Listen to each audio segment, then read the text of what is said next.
if we get a free Iran, we could all see a different definition of freedom. Iran is a multi-ethnic, multiracial, multi-religion nation. It's the oldest nation on earth. And I really hope it survives so we can lean into that.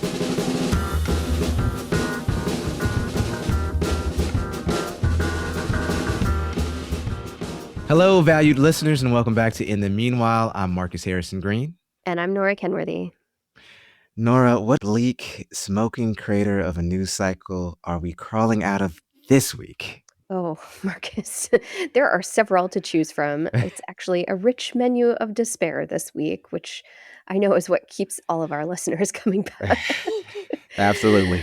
But we should probably get the Graham Plattner situation out of the way first, because it is somehow both completely predictable and also completely exhausting to behold. Yes.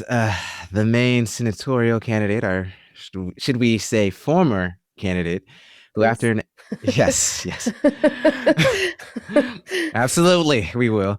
Who after an ex-girlfriend came forward to Jake Tapper on CNN alleging he raped her, proceeded to lose virtually every major political endorsement he had, including Bernie Sanders, Elizabeth Warren, Ro Khanna, and Hassan Piker, which as a range of people goes is truly something. Yes, and I want to go beyond the left on left online carnage that we have witnessed this week, because I think maybe there's a teachable moment buried under the rubble here, Marcus. Well, I do love, Nora, when the professor gets professorial, so please enlighten us. Well, I mean, I think the first lesson is either do a better job vetting your candidates, or when you vet them and they have a super problematic past, maybe you should actually care about that, right? 101, yes. The political consultant class should up their game a little bit, because I think when someone claims that they've done the work of restorative justice, that they've changed, maybe interrogate that at least a tiny bit, to make sure it is in progress and not just a defensive talking point wrapped up in performance fleece and versatile footwear. But I think the larger lesson for movements is this: the progressive project is supposed to be about not getting swept up in a cult of personality, Yes. and thinking that a person is going to save us simply because they look right on camera or they're saying the right things. We're not supposed to be suspending our moral compass because someone is speaking a policy language that we like or we think can win. No, absolutely. And so I will say this, I was always a little on the fence about the guy. Like the Nazi tattoo situation was not something I was readily going to wave away. Mm-hmm. But, even setting that aside, I watched people overlook a lot of things about how he treated women that they absolutely, at least in my opinion, would not have overlooked if you weren't saying the right things about Medicare for all, for instance, right? Or even Israel, for instance. And I want to say that I completely get it. Like some people, I guess, really wanted their own, white working class veteran hero, so to speak, someone who could appeal to voters who got swept up in Trumpism. But I do think we just have to ask ourselves, right? And keep asking ourselves, because this problem is going to rear its head in the future. Let's just be honest.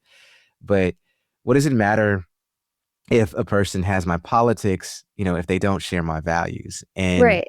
Yeah. That's supposedly, to your point about what, makes us different as progressives and leftists, is that we're not necessarily trying to be as politically expedient as another class of folks. Yeah. Or, I mean, dare I say even that our values should be our politics? It's a very radical notion, Nora. I don't.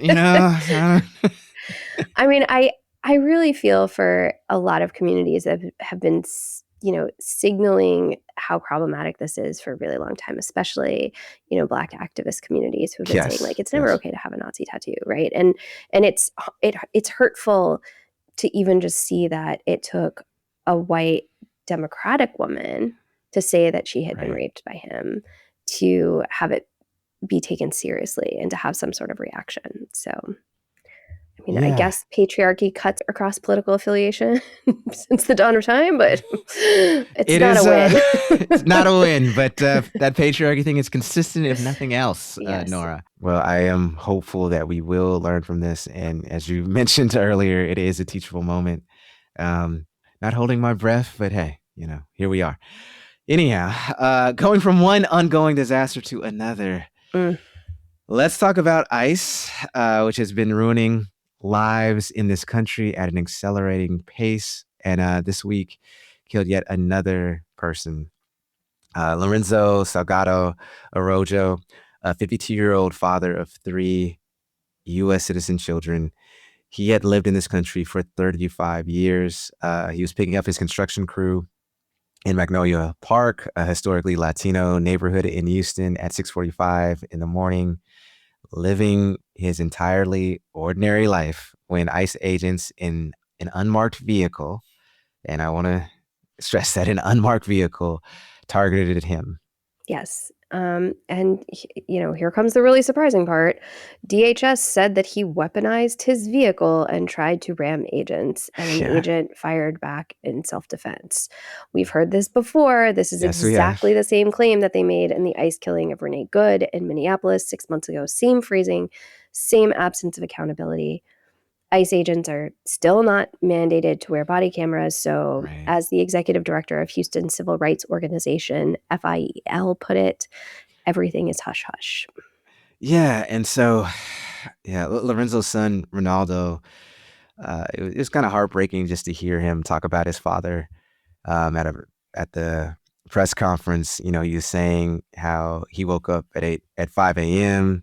His wife cooked him a meal. He hugged her, patted the dog, grabbed his coffee, and drove off to pick up his crew. And then, he was shot and killed, later on that morning.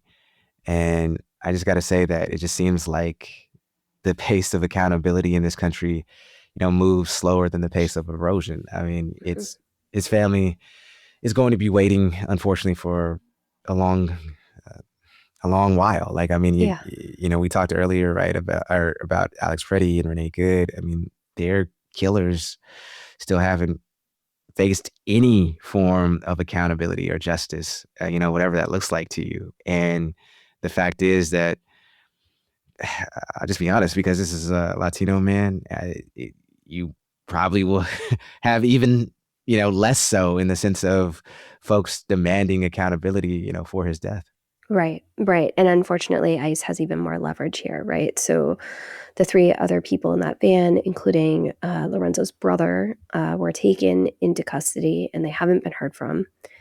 Family members are reporting that witnesses are being pressured to cooperate with ICE's version of events, to corroborate the story of the agency that killed the man that they were riding with, or face expedited deportation. That's the choice that they're being offered. Jesus. I mean, if it just seems, in terms of inhumanity, that the bar is in hell, and we just keep on clear. We just can't clear it. Like, I mean, I don't know. This is just appalling, Nora. Yeah. Whether this situation or any situation, ICE has done nothing at all, quite frankly, to earn trust, to earn the benefit of the doubt. There just continues to be a pattern of inaccuracies, attempted narrative control whenever one of these shootings happen.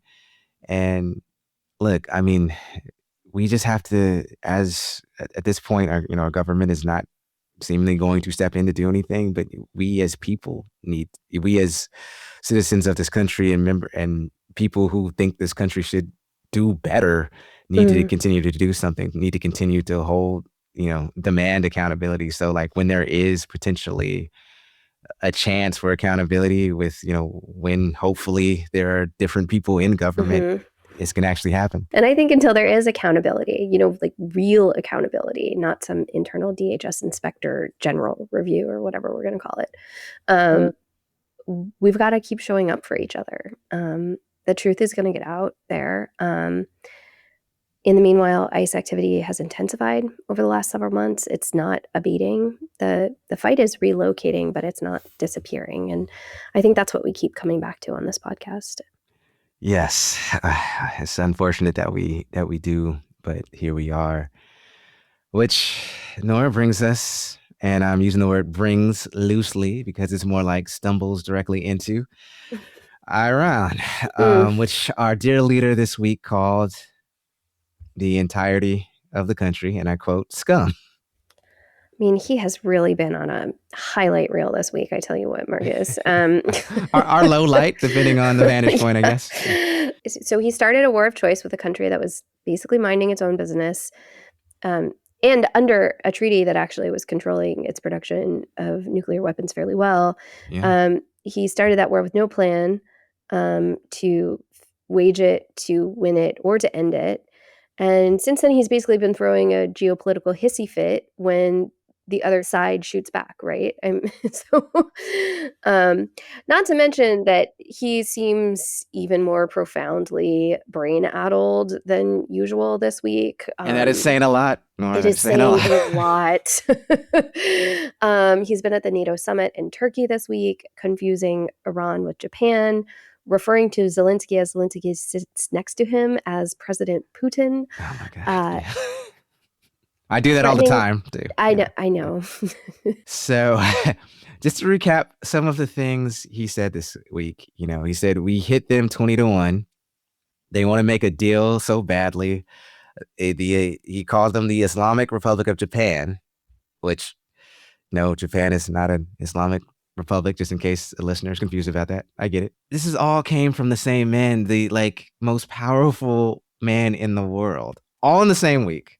All while the global oil benchmark jumped over 5% and tanker traffic through the Strait of Hormuz, which is a major artery of the global economy, essentially stopped, right? And this is somebody who said on day one when he was back in office that, the gas prices would fall, which, good luck with that. Again, in Trump's words, he said, anything that happens is going to happen very fast. Sir, you are live tweeting your bad decisions straight into the human history books. That is not a strategy. That is a warning label. It so is, Nora. It so is. That said, least we forget the funeral of the supreme leader of Iran this week drew millions of mourners from Iran to Iraq, which, as some commentators have pointed out, is a demonstration of Iranian regional influence that Washington consistently underestimates.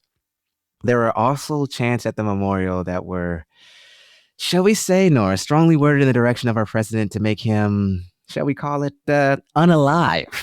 So, yeah. What a way to galvanize a country, Trump. Oh my goodness. Good job, buddy. Guess he's doing something there, right? Anyway. I mean, it reminds me of the fact that he started off this war by bombing a girls' school on the first day of conflict and then acting surprised by the reaction to what he created. You don't get to do that. No, you really don't, particularly when that bombing killed over 175 people who, as you said, Nora, were overwhelmingly children. And a lot of that happened, quite frankly, is because our Secretary of Defense, I will never call him Secretary of War, Pete Hegseth, had cut the civilian harm mitigation staff at the Pentagon by over 90%. And commanders approved strikes using intelligence they had been warned was severely out of date. And yeah, I mean, it just goes to underscore the incompetence of the people fighting this war. They shouldn't have gotten into it in the first place. And so in my estimation, there's no chance of them, quote unquote, winning it or even ending it in a way that doesn't make things worse. Yeah. I mean, that I think is the entire story that we should be focused on here, that the incompetence has these profound human costs and impacts. And I think that's one reason we wanted to revisit our conversation with Nilu Jenks today. Nilu has been an activist and organizer whose work intersects with what we're seeing now in Iran, but also in our communities here at home. And And she shared her perspective on where people, especially Iranian people, are finding the will to keep going. And I don't know about you, Marcus, but I've thought about this conversation a lot since we talked to her in March. Absolutely, yeah. And it's really been profound to the way that I've viewed what's happening in this war. And it feels particularly timely this week. It genuinely is. So let's get back into it.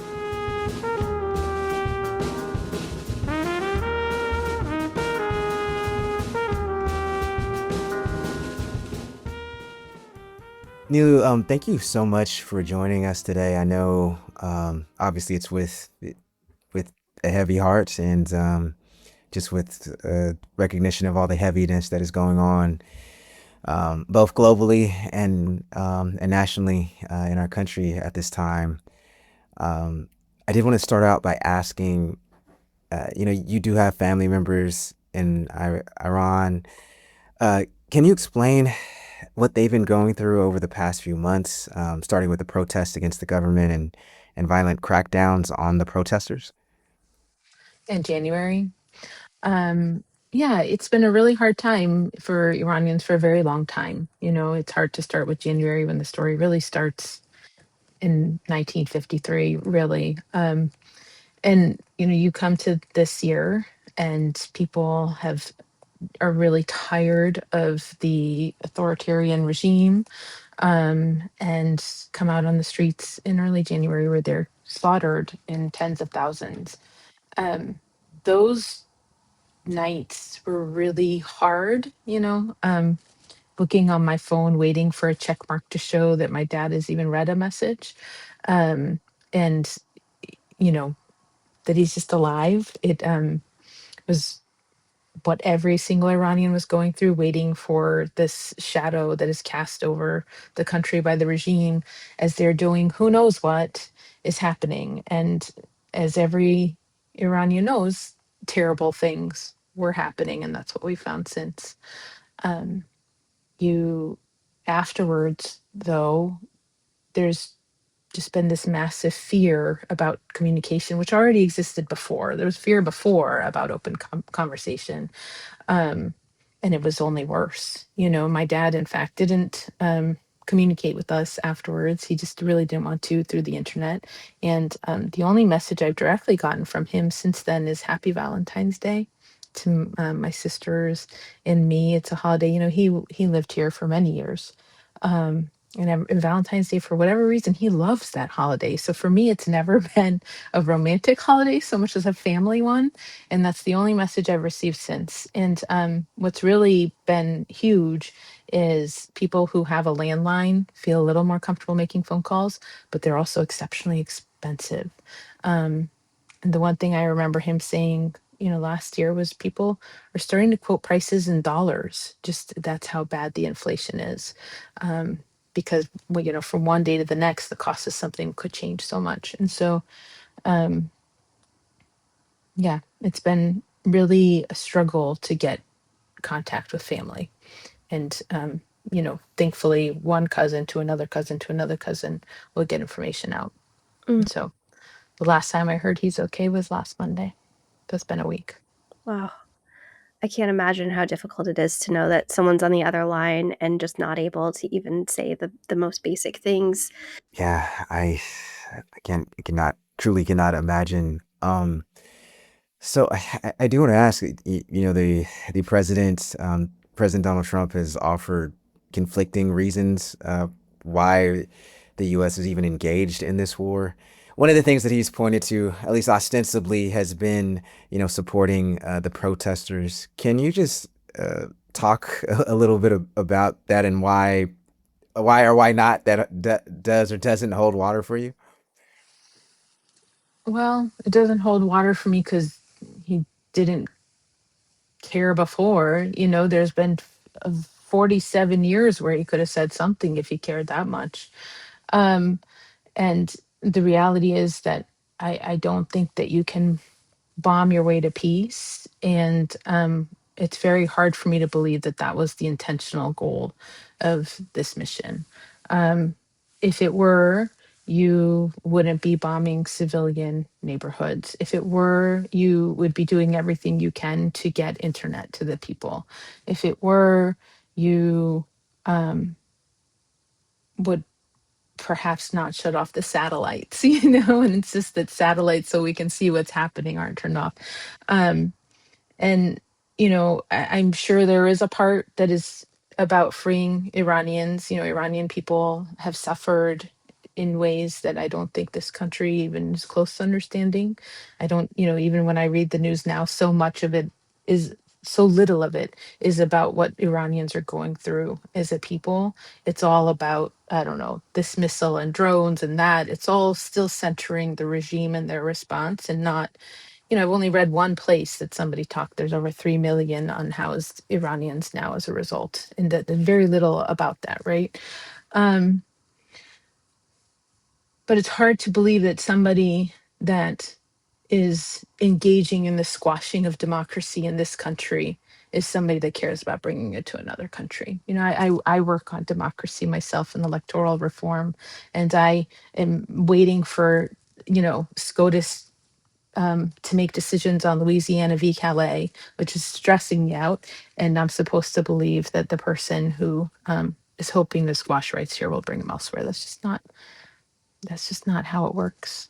I wish, Well, let me follow up on that point a little bit, because as you were talking about the difficulties of even getting accurate information in Iran, I mean, it feels like there are now echoes of that in the US as well. So as someone who's really experienced the very sharp end of this kind of authoritarianism, what echoes of it do you see happening here in the United States right now that give you most pause? What's interesting is when Khomeini first came, he came with the left and came into power, and then some of the first things he did was kill the people on the left, but also go after the LGBTQ community and just anybody that could build a resistance. And that is really reminiscent here of going for testing the waters of who you can take out.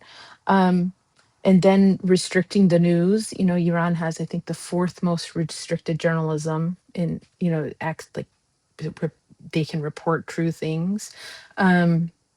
And here we're seeing that if you aren't representing the president in this war, it's the use of patriotism that really is shocking to me. How it's become a tool of suppression, um, and then just the hard part is, the religious right is really running the show here. The Handmaid's Tale.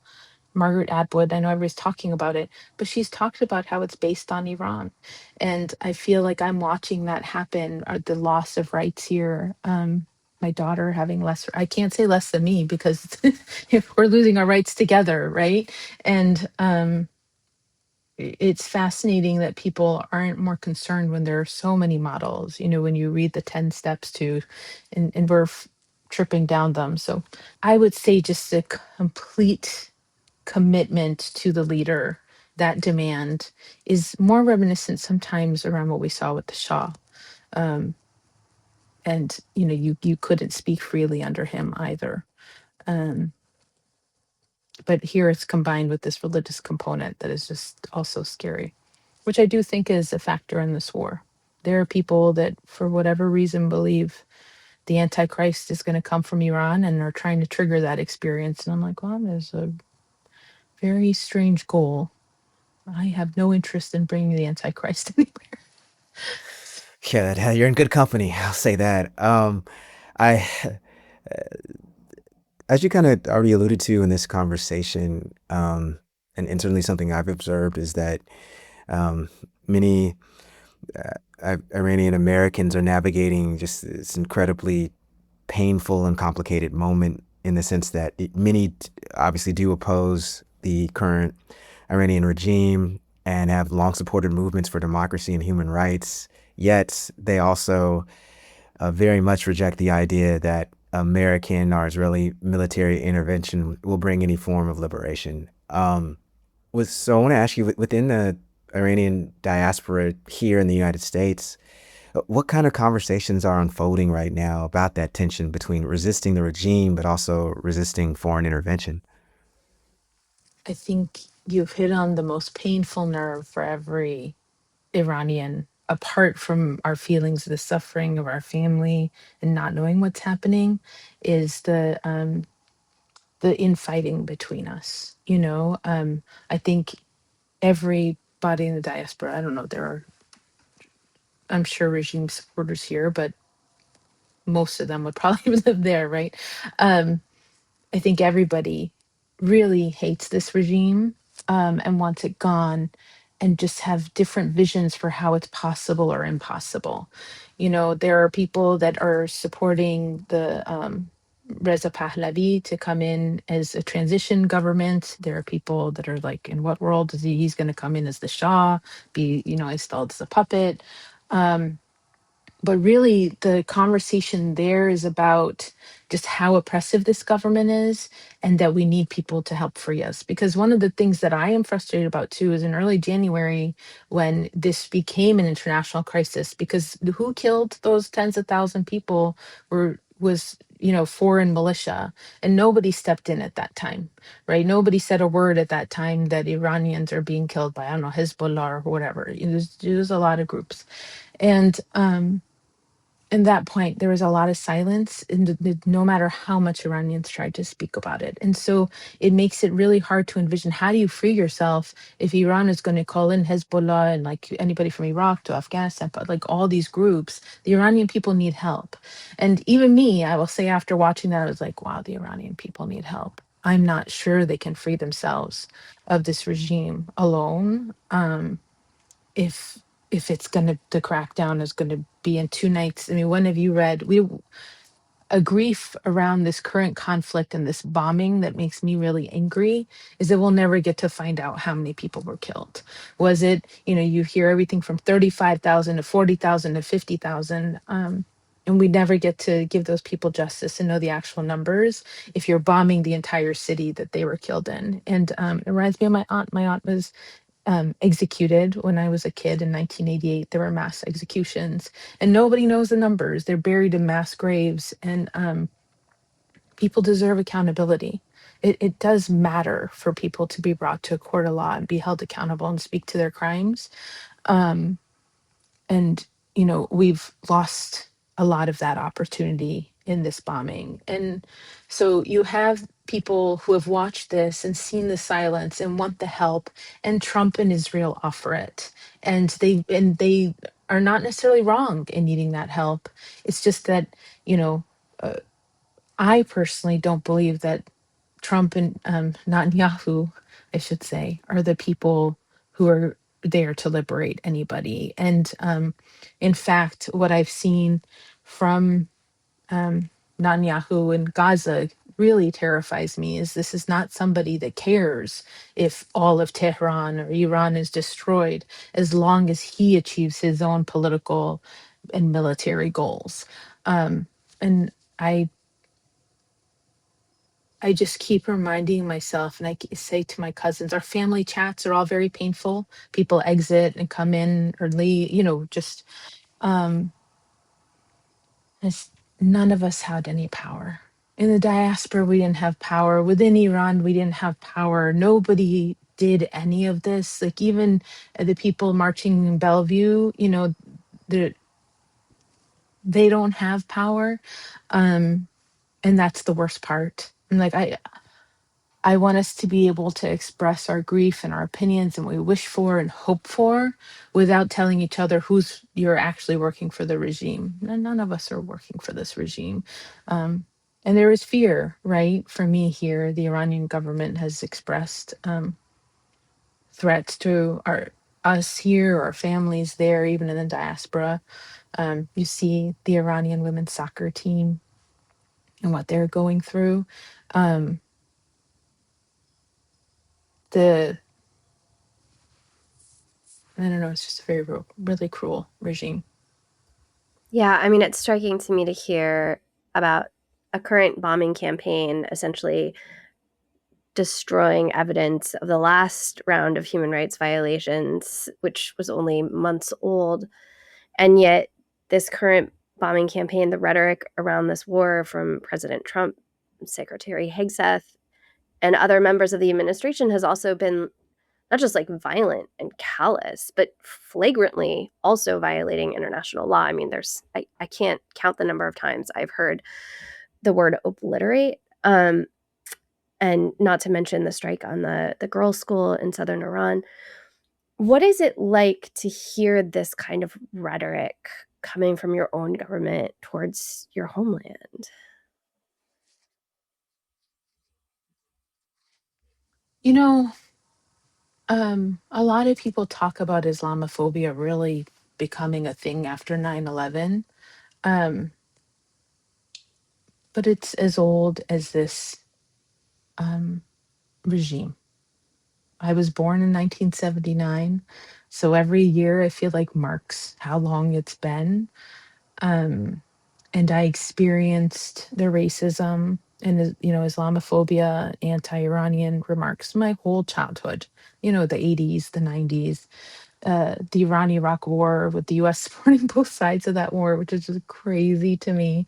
The flagrant disregard for our lives, I will say Middle Eastern lives, especially. Are we even Asian? I'm like, I'm pretty sure we're solidly in Asia, but we're kind of nobody's land, and it's an intentional framing I think the world has created, and so I'm a little bit used to that. I'm used to, it was McCain singing "Bomb, Bomb, Bomb, Bomb, Bomb." That's not a new song. He did that. It would the Not Without My Daughter, one of the worst movies I've ever seen, where my classmates came to me, asked me if my family eats on the floor, do we have beds, does your dad beat your mom? So I'm used to that on a very personal level. What upsets me, I pulled my kids aside a week or two ago and said, be ready. I don't know why, I don't know how, but I can promise you'll start seeing a direction towards the Iranian people. And now we're hearing about sleeper cells and like drones off of California and all kinds of things preparing for turning this into being about the Iranian people. And I don't know, Trump said something about our genetics yesterday, and I was like, okay. But that's how this has always been justified, that we are just these evil, savage barbarians, always burying that the people most killed at the hands of ISIS or the Islamic regime, right, has always been Middle Easterners. They are also the people fighting the hardest, more than anybody else, and sacrificing the most to fight for freedom. Um, and I do actually agree with many Iranians who are like, if we get a free Iran, we could all see a different definition of freedom. Iran is a multi-ethnic, multiracial, um, multi-religion nation. It's the oldest nation on earth.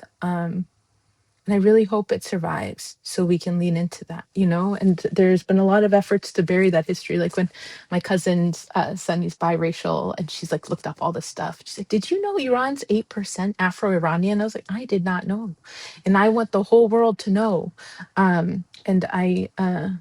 we are that another nation that like the US is that diverse. It's a lot to sit here and take in. My parents didn't intend on living in the United States. They came here for university, like many students we see in the United States today, and to return home. And unfortunately, the revolution happened, and very quickly after that, the Iran-Iraq war started. And they became undocumented under Carter gave, Iranians like 30 days to leave if you can't maintain your student visas, but also you've been cut off entirely from your family and funds and everything. And so I remember going with them as they experienced their race, they cleaned homes. My dad had a degree in electrical engineering from Oklahoma University. And Oklahoma was very racist. I will say it was very, very bad. People refused to touch them, like physically. And because the things they would say, my dad was pulled out with his friend who was actually Indian from a car with a policeman over there watching, is people beating him up. And so this isn't new, and that's really important for people to understand. And the worst part is, for 3 years, I feel like with the women life freedom movement, people are like, wait a minute, that regime is actually oppressing someone. And it's like, yes, the Iranian people. And I got to feel more pride here. And I mean, I've always been very proud to be Iranian American. Um, and I feel like they're going backwards again to making us these evil, like Jafar, and where they cut off your nose if they don't like your face or whatever the heck that was. And, all those things are being brought back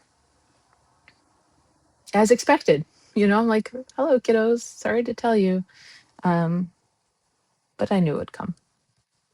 Yeah, and I mean, and you touched on this obviously with your reference to the Disney movie Aladdin, but a lot of Americans' understanding of Iran comes mainly through media or geopolitical framing that they get from whatever their mainstream news outlet of choice is. And so, what are some other misconceptions you think Americans have about Iranian society and the people living there? I mean, people will say like the woman can't go to school or things like that. I'm like, "Well, actually, 60% of the university is women in Iran, extremely educated. The nation has a higher literacy rate than the United States.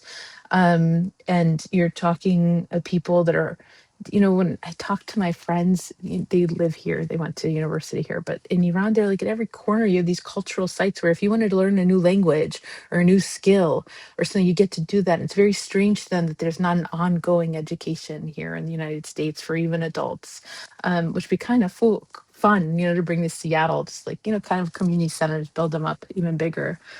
But I think mostly people have no concept whatsoever of what it means. And when I was a kid, if I sensed you were Persian, now I'm old enough that sorry, if I sensed you're racist, I would just say I was Persian. It was just such an easy exit.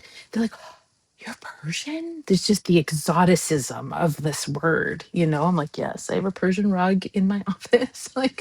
Um, and, you know, they would think it was like an extinct society. It's so strange to not connect Persia to Iran. I mean, Iran is what Iran has always called itself. Persia is actually a Western, more Greek phrase. And Persians are actually a specific ethnicity. I'm only half Persian. The other half is actually Gilaki. My mom is from the Caspian. And that's that multi-ethnic people, all Iranian. But I think there's just no understanding of how large Iran is, Rumi. I was like, all that poetry is in Farsi, and people have no idea. And actually, this is something that struck me. If I can just take a little side note, um, you know, I was reading some poem and it said he or she for Rumi. I was like, it said he. That always defaults to he. But in Farsi, we don't actually have gendered pronouns. I was like, man, I hate reading translations sometimes. It doesn't exist for us. So, by the way, if anybody ever tells you that you can't do language without gendered pronouns, I'm like, you're totally wrong because my first language doesn't have them. Um, but this idea of Rumi just being Persian and people not realizing they're walking around quoting this man and don't know that it's Iran. They don't know that a Persian poet, again, his the Iranian poet, that's on the UN. It's like these people that you fear so much are people that you're quoting. Um, yeah, there's just a, a lot that people don't know. They're like, why do you guys sing and party? And I was like, I don't know. We just love to party. So, Understanding that many Americans have a very slim understanding of both what's going on in this conflict as well as, Iranian culture. What are some things that our listeners could do to help people in Iran and also Iranian Americans right now in this moment? It feels like an important moment for us to kind of share in that grief, but also in the commitment to building something better there. I think Americans need to consider and understand that we get a vote in the world superpower, the one real superpower. And there is a lot of responsibility with those votes, a lot. You cannot just simply vote for the US and pretend it doesn't matter, because ultimately it impacts you. You know, they say like if the, president of the US sneezes, the whole world gets a cold, or whatever that saying is. And I think that's what we're seeing. The president, I don't know, like you can't even call it a sneeze. Has caused significant damage to the entire global economy. I don't know if you're looking at the fertilizer situation and all that. We're in trouble. Like globally, we're in trouble, and it's time Americans recognized how important their vote is. This midterm election is coming, and we owe it to other people to do better. You know, when he was running, I was in a group with there's some representatives from South Africa who had worked on their transition to a new government post apartheid, and they were saying how important it was that we chose democracy, and it's time for the American public to start standing for democracy and really, really meaning it, and accountability, and meaning freedom of speech, freedom of religion, freedom. That matters, and our votes along those lines matter. I'll say for Iranians, that's just a global understanding of how much power we hold. And the only people that can hold this country and its oligarchy and like its war system accountable is us. Nobody else is powerful enough as us, but only if we work together. I do believe that. Um, for the Iranian people, just check with your friends. We all have opinions. Let them share their opinions. You may not agree with their opinions. I don't agree with all the opinions for sure, but there's nothing else we can do but talk and just be heard. You know. And then what I really want to see at this point, we can't just walk out. You bombed, and not you and not me. We bombed. The U.S. bombed, and there's an accountability that has to exist after that. We can't just leave a vacuum. They killed 50,000 whatever it was Iranians in January, and there's no way in which they won't finish and kill a lot more on the other side of this. I want to see a global coalition come together to bring stability to Iran, help rebuild it. And, I don't know that you can do regime change that way, but at least hold accountability on the regime to not kill the people. I mean, I continue to hope that some miracle will happen and we will get a democratic Iran. It's just looking worse and worse each day.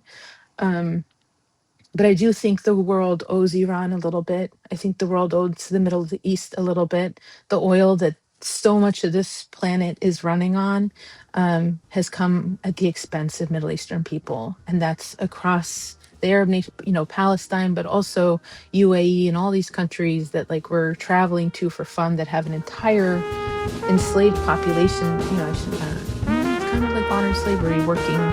Right here, Coffee Klosh. I had somebody tell me that Nepal is grieving because Iran bombed and somebody that was Nepalese died. And it's just, how do you hold even someone's grief? Like, oh, there's so many nations adding up here. And I hope the world can come together and just get off fossil fuels. That's really my answer. I'm over it. Yeah, no, same. I do want to ask you because you had started off our conversation by saying how much of the coverage hasn't really focused on the plights of the sort of everyday Iranian citizen, and so I do want to ask you, I mean, sanctions had already taken a huge toll on ordinary Iranians over the past decade. So, in your estimation, how does this war already compound the economic and humanitarian pressures that families were already living under? The truth is, we don't know. There's no knowing. I mean, you can't even see how much has been bombed. I've seen one horrifying map that 30% of Tehran is maybe bombed. I mean, I think the answer is only worse, right? People aren't even in their homes anymore. Iran, I don't know if you know, Tehran is kind of almost at the 0 point with water. The regime was talking about having to relocate Tehran this summer. That's how bad their water situation is. It's also the most polluted city in the world. Like this regime is just honestly the worst in every single possible way in terms of humanitarian rights and like running that country. Um, And so there's no way in that bombing it, and black rain, I don't know if you've heard of this black rain of fire. It's just horrific. Falling in Tehran won't cause decades of damage to people, and just make things worse. Now, what it will look like on the other end, I honestly can't imagine. That's why I'm saying we need a global coalition, because this is the kind of cleanup that is kind of unfathomable, and it's a people that where the sanctions have destroyed the middle class. And Iran has a right to a middle class just like every other nation. I mean, I don't know about rights to classes, is not what I mean, but like, they a vibrant community that is not quoting prices in a foreign country's currency. That would be awesome.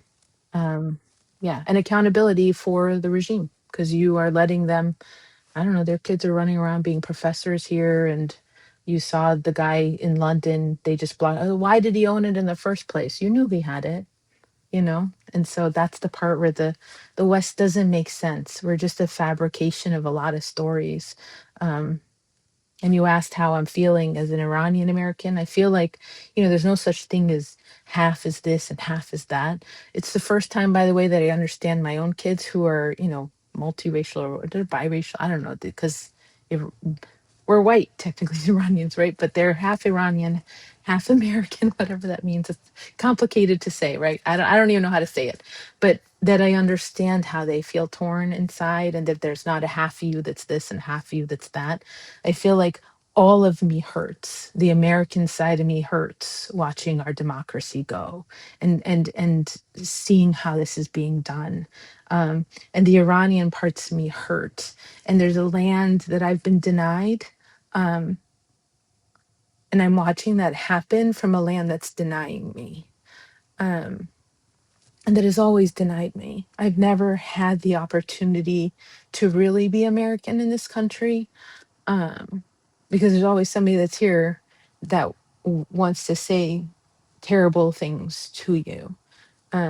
But as I often say, in our conversations as humans, like I've grown up in this country both as the axis of evil or the great Satan.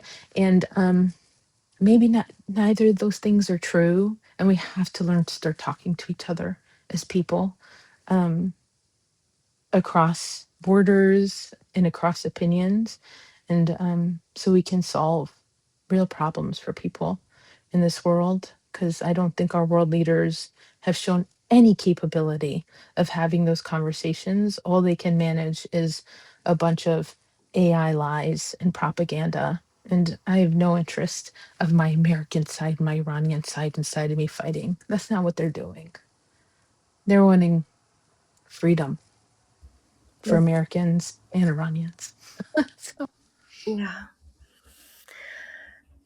You've spoken a bit about your own daily work, which is a lot of democracy and voting work. I guess I'm wondering, what does a just or humane path forward look like for our two countries? If I can ask you such a hard question.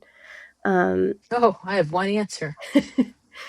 I am done with minority rule. I am so done with it. President Trump never got the 50% mark. I don't care what he says.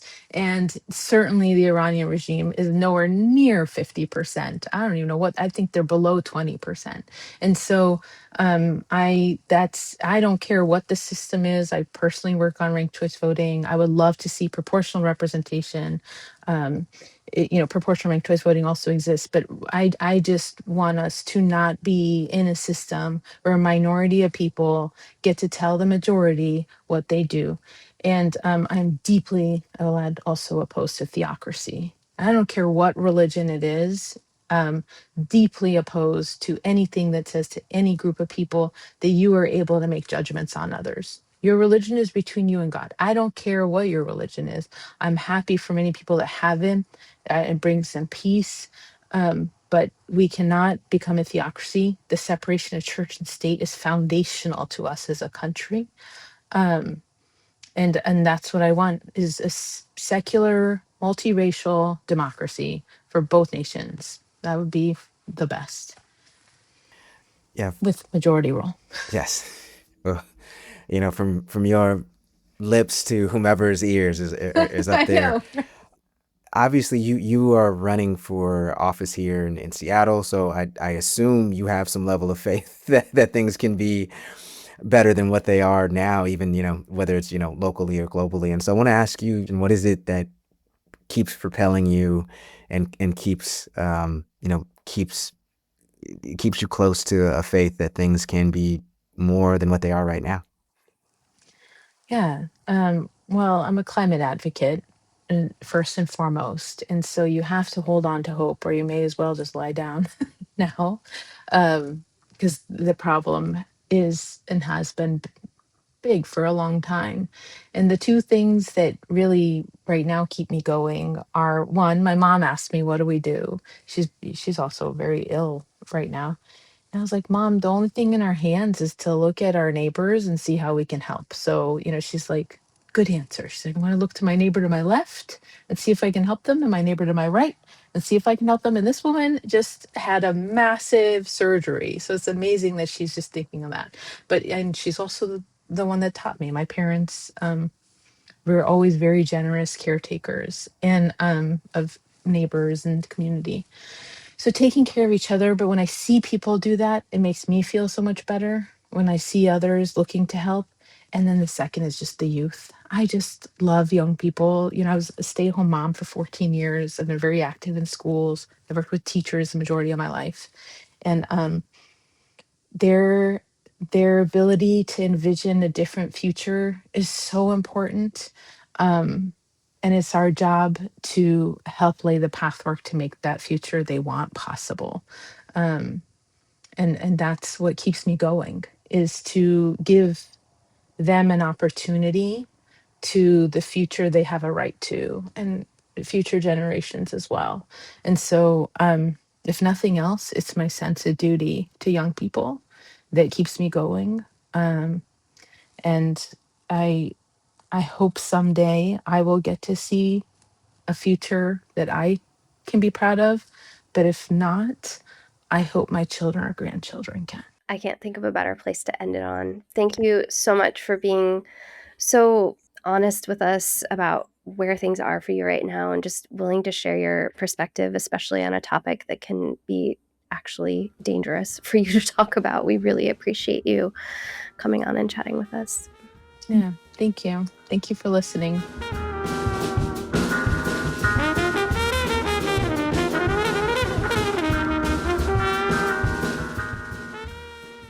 Nora, as you said in our intro, there are some conversations that they ultimately, because of just the state of the world, they age very well, and this was one, unfortunately. But Yeah. that said, I'll say just the level of vulnerability of Nilu, just the level of complexity, particularly in this moment that she was able to articulate so well.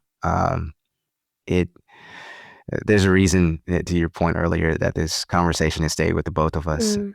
Yeah. Yeah. And what an important reminder that we are all like humans bound up in this thing, and humans with like very common desires to be free and Yes. like not be harmed by authoritarians. Right. And I think it's a lovely reminder of how much we share across these geopolitical boundaries. Absolutely. Well, with that said, shall we get into our 8 ounces of joy for this I think it's week? overdue this week, Marcus. Do you want to start us off? I will. My 8 ounces of joy actually is it's very local. So data just came out this week that for the first time in 56 years, our city of Seattle, where we both live, had its first homicide-free June in since 1970. And I'll say this, like, what I mean, yes, obviously the joy, there was It's a bittersweet certainly, joy. it was a bittersweet joy, right? And there's joy obviously in the fact that like no one lost their life that Yes. in June. Although unfortunately we did have a fatal shooting. I want to say like in the first week of July here, unfortunately. But what gives me joy is the fact that I think this can interrupt and disrupt the narrative, if you will, about how it's, police that strictly keep us safe, in the sense that, we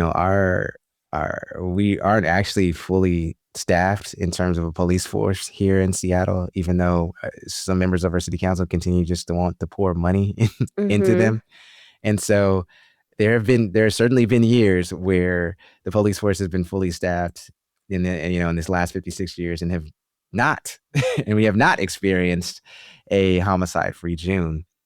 And so I'd say, like, I think this is hopefully a time for folks to reevaluate, what actually does keep us safe, and maybe ask themselves, wow, so maybe we don't need to pour money into 250 more police officers. Maybe what we have now is fine. And so maybe perhaps we can use some of that police budget on other things that actually help, that actually help keep people safe, including violence interrupters, community activations and engagements. Like being here in Seattle and seeing, the hustle and bustle of so many folks go by for the World Cup, and all of these various communities activated, whether it was, viewings and of World Cup games and so forth. And when business owners, for the longest time, small business owners, I should say, for the longest time, have been asking for community activations as opposed to police, because, foot traffic and people gathering,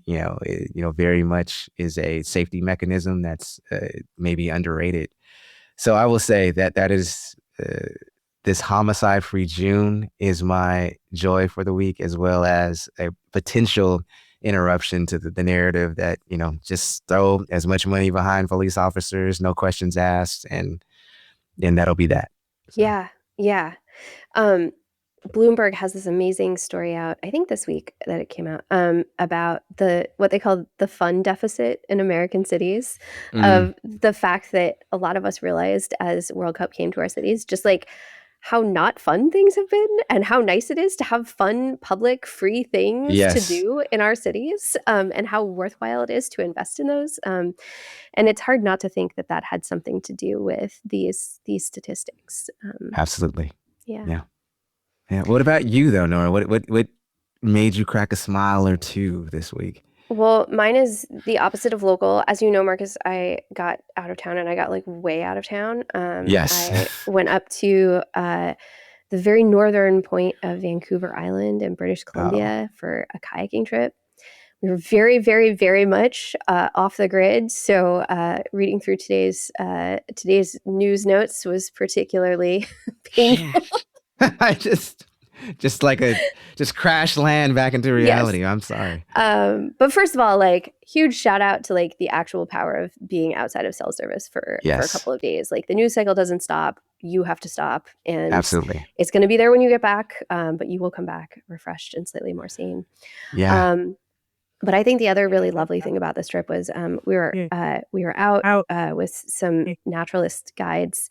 And one of the kind of like points of the week was just like hanging out and seeing what we could see, everything from large creatures like orcas and bears to tiny little creatures in tide pools and stuff. And I know that you know this about me, Marcus. I love me some like weird sea creatures. Yes. I just understand. Like love geeking out about like coastal ecosystems. And this was definitely a week of that. It was really fun. But the highlight of my week was actually we spotted some orcas on our last day coming through the channel that we were on.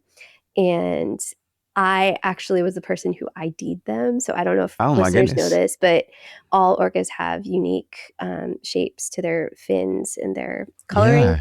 And there's this like really nerdy like 400-page book of like all the known orcas with their names, and all along this channel where they'd been spotted, different like groups of people and scientists had been trying to figure out who they were, and I got it first. That is awesome.